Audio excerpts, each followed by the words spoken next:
ನಮಸ್ಕಾರ. ವನಜಾ ಮಲ್ನಾಡ್ ಬಂದಾಯಿತು, ಹೊಸ ವಿಡಿಯೋ ತಂದಾಯಿತು. ಬನ್ನಿ ಇವತ್ತು ವಸುದೇವ ಕುಟುಂಬ ಸೀರಿಯಲ್ಲು ಹೇಗೆ ಮೂವ್ ಆಗುತ್ತೆ, ಏನು ಸ್ಟೋರಿ ನೋಡೋಣಂತೆ. ಅದಕ್ಕೆ ಮುಂಚೆ ನನ್ನ ವಿಡಿಯೋಕ್ಕೆ ಸಬ್ಸ್ಕ್ರೈಬ್ ಮಾಡಿಲ್ಲ ಅಂದರೆ ದಯವಿಟ್ಟು ಸಬ್ಸ್ಕ್ರೈಬ್ ಮಾಡ್ಕೊಳ್ಳಿ, ಹಾಗೆ ಒಂದು ಲೈಕ್ ಕೊಡಿ. ಇವತ್ತು ಅಲ್ಲಿ ಊರಲ್ಲಿ ಚಿಕ್ಕಮಂಗ್ಳೂರು ಮನೆಯಲ್ಲಿದ್ದಾರೆ ಎಲ್ಲರೂ. ಅವ್ರ ಗಂಡ ಹೆಂಡ್ತಿ, ಇವ್ರ ಗಂಡ ಹೆಂಡ್ತಿ ಇವರು ಎರಡು ಜೋಡಿನೂ ಅಲ್ಲೇ ಇದ್ದಾರೆ. ಹಾಗಾಗಿ ಅವ್ರುಗಳು ನೀರ ತಂದಿಟ್ಕೊಂಡು ಕುಡಿಯೋದಕ್ಕೆ ಯಾವ ಕಡೆಯಿಂದ ತಂದರು ಅಂತೇಳಿ ಸ್ವಾತಿಗೂ ಗೊತ್ತಿಲ್ಲ, ಗೀತಂಗೂ ಗೊತ್ತಿಲ್ಲ. ಆದರೆ ತಂದು ಇಟ್ಕೊಂಡು ಕುಡಿತಾ ಕೂತಿದ್ದಾರೆ. ಇದನ್ನು ಸ್ವಾತಿ ನೋಡ್ತಾಳೆ. ನೋಡಿಬಿಟ್ಟು ಅಲ್ಲಿಗೆ ಬರ್ತಾಳೆ. ಬಂದುಬಿಟ್ಟು ಏನಿದು, ಈ ನಮ್ಮ ಮನೇಲೆಲ್ಲ ಇದೆಲ್ಲ ಆಗಲ್ಲ, ನೀವೇನಿರಲಿ ಎಂಡ ಕುಡಿತಾ ಕೂತಿದ್ದೀರಲ್ಲ ಅಂತ ಜೋರು ಮಾಡ್ತಾಳೆ. ಆವಾಗ ನೀನೇನು ಕುಡ್ದೇ ಅಲ್ವಾ, ಆವಾಗ ಕುಡಿದು ತೂರಾಡ್ತಾ ಇದ್ದೆ ಅಂತ ಹೇಳ್ತಾನೆ. ಆಮೇಲೆ ಸುಮ್ಮನಾಗ್ತಾಳೆ, ಏನೂ ಮಾತಾಡಲ್ಲ. ಆಮೇಲೆ ಸೌಟ್ ತೋರಿಸ್ಬಿಟ್ಟು ಏನಾರ ಹೆಚ್ಚಿಗೆ ಕುಡಿದು ಜಗಳ ಪಗಳ ಮಾಡೋದು ಆಗ್ಬಿಟ್ರೆ ಸೌಟೇ ತಗೊಂಡು ಬಾರಿಸ್ತೀನಿ ಎಲ್ಲರಿಗೂ ಅಂತ ಹೇಳ್ತಾಳೆ ಇಬ್ರಿಗೂ.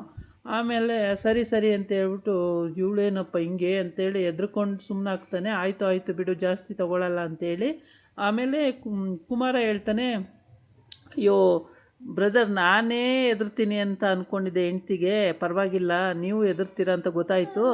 ಸರಿ ಬ್ರದರ್, ಇಬ್ರಿಗೂ ಸೇಮ್, ಎಲ್ಲ ಪ್ರಪಂಚದಲ್ಲಿ ಎಲ್ಲ ಹೆಂಡ್ತಿರಿಗೂ ಗಂಡದಿರು ಎದುರ್ತಾರೆ ಅನಿಸುತ್ತೆ. ಹಾಗೇ ನಾನೇ ಅಂದ್ಕೊಬಿಟ್ಟಿದ್ದೆ, ನನಗೆ ಫೀಲಿಂಗ್ ಇತ್ತು ಆ ಥರ ಅಂತೇಳಿ. ಇವರು ಗಡಿಗೆಯಲ್ಲಿ ತಂದಿಟ್ಕೊಂಡು ಕುಡಿಕೆಯಲ್ಲಿ ಕುಡಿಯೋದು, ನೀರ ಖಾಲಿ ಆಗೋವರೆಗೂ ಕುಡಿತಾನೆ ಕೂತಿದ್ದಾರೆ. ಫುಲ್ಲು ಟೈಟ್ ಆಗಿಬಿಡ್ತಾರೆ. ಟೈಟ್ ಆದಮೇಲೆ ಇವರು ಅಕ್ಕ ತಂಗಿರಿಬ್ಬರು ಬಂದು ನೋಡ್ತಾರೆ ಇವ್ರ ಪೊಸಿಷನ್ನು. ಇವರು ಏನು ತೂರಾಡ್ತಿರ್ತಾರೆ ಇಬ್ಬರು ಕುಡ್ಕೊಂಡು. ಆಮೇಲೆ ಇವರೇ ಮಾತಾಡ್ಕೋತಾ ಇರ್ತಾರೆ, ಕಳ್ಳನ ಮಕ್ಕಳು ಜಾಸ್ತಿ ಕುಡಿದ್ಬಿಟ್ಟಿರ್ತಾರೆ, ಅವ್ರಿಗೆ ನಡೆಯೋಕ್ಕೆ ಆಗ್ತಿರಲ್ಲ, ತೂರಾಡ್ತಿರ್ತಾರೆ, ಹಂಗೆ ಬ್ರದರ್ ಕುಡಿಯೋದು ಅವರು ಅಂತ ಮಾತಾಡ್ತಿರ್ತಾರೆ. ಅಯ್ಯೋ ಅವ್ರಿಗೆ ಎಷ್ಟು ಹೇಳಿದ್ರು ಬುದ್ಧಿನೇ ಕಲಿಯಲ್ಲ ಅಂತ ಇನ್ನೊಬ್ಬ ಹೇಳ್ತಿರ್ತಾನೆ. ಆದರೆ ಇವ್ರು ಮಾಡಿರೋ ಕೆಲಸನೇ ಅಷ್ಟು. ಚೆನ್ನಾಗಿ ಕುಡಿದ್ಬಿಟ್ಟಿದ್ದಾರೆ, ಸಿಕ್ಕಾಬಟ್ಟೆ ಕುಡ್ಕೊಂಡು ಫುಲ್ಲು ಟೈಟ್ ಆಗಿಬಿಟ್ಟಿದ್ದಾರೆ. ಇದನ್ನು ನೋಡೋಕ್ಕೆ ಇವ್ರ ಅಕ್ಕ ತಂಗಿ ಇಬ್ಬರು ಬಂದರು. ಆ ಪೊಸಿಷನ್ ನೋಡಿದ್ರು, ಬೇಜಾರಾಗೋಯ್ತು. ಇಷ್ಟು ಕುಡಿಯೋ ಅಂಥವ್ರು ನಮಗಿಂತ ಗಂಡದಿರೇ ಬೇಡ ಅಂತ ಹೇಳ್ಬಿಟ್ಟು, ಸರಿ ಬನ್ನಿ ಆಯಿತು ಮಂಗಿಸ್ತೀವಿ ಹಾಸ್ಪಿಟು ಅಂತ ಕರ್ಕೊಂಡೋಗಿ ಬಾಗಿಲು ತೆಗೆದು ಆಚೆಗೆ ನೂಕ್ಬಿಡ್ತಾರೆ. ಆಚೆಗೆ ನೂಕಿ, ಇವತ್ತು ರಾತ್ರಿ ಇಲ್ಲೇ ಬಿದ್ದಿರಿ, ಬುದ್ಧಿ ಬರುತ್ತೆ ನಿಮ್ಗಳಿಗೆ ಅಂತ ಹೇಳ್ಬಿಟ್ಟು. ಆಯಿತು, ಓಕೆ, ನಾವೆಲ್ಲಾದರೂ ಸರಿ ಆರಾಮಾಗಿ ಮಲ್ಕೋತೀವಿ, ನಮಗೇನು ತೊಂದರೆ ಇಲ್ಲ ಅಂತೇಳಿ ಇಬ್ಬರೂ ಓಕೆ ಅಂತ ಹೋಗ್ತಾರೆ. ಆದರೆ ಇವರಿಬ್ಬರಿಗೆ ಬೇಜಾರಾಗೋಗುತ್ತೆ, ಏನಪ್ಪ ಇವರು ಈ ಥರ ಕುಡಿತಾರಲ್ಲ ಅಂತೇಳ್ಬಿಟ್ಟು. ಅದರಲ್ಲೂ ರಿಕ್ವೆಸ್ಟಿಂಗೇ ಇಲ್ವಲ್ಲ, ಆಚೆನಾದರೂ ಸರಿ ಓಕೆ ಮಲ್ಕೋತೀವಿ ಪರವಾಗಿಲ್ಲ ಅಂತಾರಲ್ಲ ಇವರು ಅಂತೇಳಿ. ಸರಿ ಅಂತ ಅಕ್ಕ ತಂಗಿ ಇಬ್ಬರು ಬಾಗಿಲು ಹಾಕ್ಕೊಂಡು ಬಂದು ಮಲ್ಕೋತಾರೆ.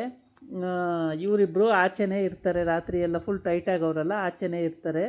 ಆಮೇಲೆ ಇದು ಡೋರ್ ಲಾಕ್ ಮಾಡಿಬಿಡ್ತಾರೆ, ಒಳಗಡೆ ಬರ್ದಂಗೆ ಲಾಕ್ ಮಾಡ್ಕೊಂಬಿಡ್ತಾರೆ. ಇಬ್ಬರೂ ಲಾಕ್ ಮಾಡ್ಕೊಂಡು ಒಳಗೆ ಬಂದುಬಿಡ್ತಾರೆ. ಆಮೇಲೆ ಊರ ಕಡೆ ಅಕ್ಕ ತಂಗಿ ಮತ್ತು ಅವರು ಸ್ವಾತಿ ಅಕ್ಕ ಮತ್ತು ಸ್ವಾತಿ ತಂಗಿ, ಸ್ವಾತಿ ಅಕ್ಕ ಇಲ್ಲೇ ಇದ್ದಾಳೆ, ಸ್ವಾತಿ ತಂಗಿರಿಬ್ಬರು ಅಲ್ಲಿದ್ದಾರೆ, ಅಮ್ಮ ಮತ್ತು ಅಜ್ಜಿ, ಅಷ್ಟು ಜನ ಅಲ್ಲಿದ್ದಾರೆ. ಅವ್ರುಗಳು ಕೂಡ ನಾವು ಊರಿಗೆ ಹೋಗಿದ್ರೆ ಚೆನ್ನಾಗಿರೋದು, ಅಕ್ಕಂದಿರು ಭಾವಂದಿರು ಅಲ್ಲೇ ಇದ್ದಾರೆ, ನಾವು ಹೋಗೋಣ ಅಮ್ಮ ಅಂತ ಮಕ್ಕಳು ಕೇಳ್ತಾ ಇರ್ತವೆ. ಆದರೆ ಆಯಿತು ಹೋಗೋಣಂತೆ ಅಂತ ಹೇಳ್ತಾ ಇದ್ದಾರೆ. ಮೋಸ್ಟ್ಲಿ ಅವರು ನಾಳೆದ್ರಲ್ಲಿ ಬಂದುಬಿಡ್ಬೋದು ಚಿಕ್ಕಮಂಗ್ಳೂರಿಗೇನೆ ಊರಿಗೆ. ದೊಡ್ಡ ಮನೆ ಚೆನ್ನಾಗಿದೆ. ಇದಾಗಿತ್ತು ಇವತ್ತಿನ ವಿಡಿಯೋ. ನಾಳೆ ಇನ್ನೊಂದು ವಿಡಿಯೋ ಜೊತೆ ಬರ್ತೀನಿ. ನಮಸ್ಕಾರ.